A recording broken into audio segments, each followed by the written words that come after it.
Can you be rich and still be close to God? ये question जो है, ये पहले मुझे बताओ कि अमीर होना क्या गलत है? क्या गलत है अमीर होना? नहीं, मैं पूछ रही हूँ, खुद से आप पूछिए, क्या अमीर होना गलत है? पैसे कमाना, पैसे कमाना, ज़्यादा पैसे कमाना गलत है? अमीर होना गलत है? बड़ा घर रखना गलत है? मैं पूछ रही हूँ, क्योंकि मुझे नहीं लगता ये गलत है। नहीं, गलत बिल्कुल नहीं। अगर मैं इसको स्पिरिचुअलिटी के मोड से देखूं तब भी ये गलत नहीं है, लेकिन उस चीज़ से अटैच हो जाना कि उसको छोड़ ना पाना, तो वो तो स्पिरिचुअलिटी के अगेंस्ट है ही ना। भगवान कभी नहीं कहते कि तुम हार्ड वर्क करके पैसे ना कमाओ, तुम्हारे में ज़्यादा पैसे नहीं आने चाहिए वरना मैं तुमसे दूर हो जाऊंगा। भगवान कभी नहीं कहते। भगवान कहते हैं भाई करो, हार्ड वर्क करो, पैसे कमाओ, लेकिन उस पैसे को तुम कैसे यूज़ कर रहे हो? क्या तुम उससे अटैच हो पा रहे हो कि या फिर नहीं, मतलब अटैच ना ही हो? क्या तुम उसे सही ढंग से कमा रहे हो? ऐसा नहीं है कि करप्शन के ढंग से तुम कमा रहे हो, गलत चीज़ करके कमा रहे हो। उसको अच्छे कर्म करके कमाओ, उसको अच्छी चीज़ों पे क्या कहते हैं उसको,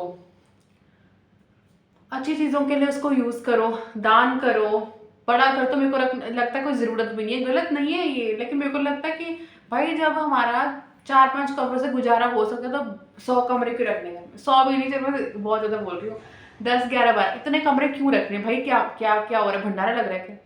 इतने लोग क्यों? कौन कौन आएगा? 10-11 लोग किसी घर में क्यों आएंगे? कोई शादी वगैरह होती दैट आई अंडरस्टैंड, बट वैसे किसी को एक और बात मैं बोलना भूल गई। कई लोग को मैंने देखा है कि मतलब कारों का बहुत शौक होता है। नहीं, मेरे को एक बात बताओ, तुमने 10 कारों का कलेक्शन रखा हुआ है, मर्सिडीज जो भी, मेरे को तो नाम भी नहीं पता, ऑडी वगैरह, तुमने 10 कारों का कलेक्शन रखा हुआ, तुम उनको एक साथ कहीं लेके जा सकते हो क्या? फॉर एग्जाम्पल तुम्हें कहीं घूमने जाना है, ऐसा कर सकते हो एक हाथ मेरा इस कार में, एक हाथ मेरा उस कार में, एक टांग मेरी उस कार में, एक आंख मेरी उस कार में? तुम ऐसा कर सकते हो क्या? तो ये लॉजिक क्या इतनी कार रखने का? इतनी महंगी आती है कार, उससे अच्छा तुम कहीं मंदिर में दान करो, तुम लोगों की सेवा करो, तुम एनिमल्स के लिए वेलफेयर के लिए दे दो, तुम अनाथ आश्रम में, ऑर्फनेजेस में, ओल्ड एज होम्स में दे सकते हो पैसे। ये कर सकते हो पैसों से। रिच होने का मतलब ये नहीं है कि जो रिच लोग होते हैं उनको गलत ही काम करने हैं, या फिर जो रिच लोग होते हैं उनको कभी मोक्ष नहीं मिल पाता। भाई अपनी रिचनेस ना अच्छे काम में यूज़ करो। वैसे तो richness comes from the heart, but अगर तुम पैसों हाथ में खुले हैं तुम्हारे, तो तुम अच्छे काम के लिए यूज़ करो ना। क्यों अपना ही बाद में सब कुछ बिगाड़ना है गलत काम करके, और फिर मृत्यु के बाद तो सब बिगड़ ही जाना, फिर नरक में जाके फिर से इधर आ जाना।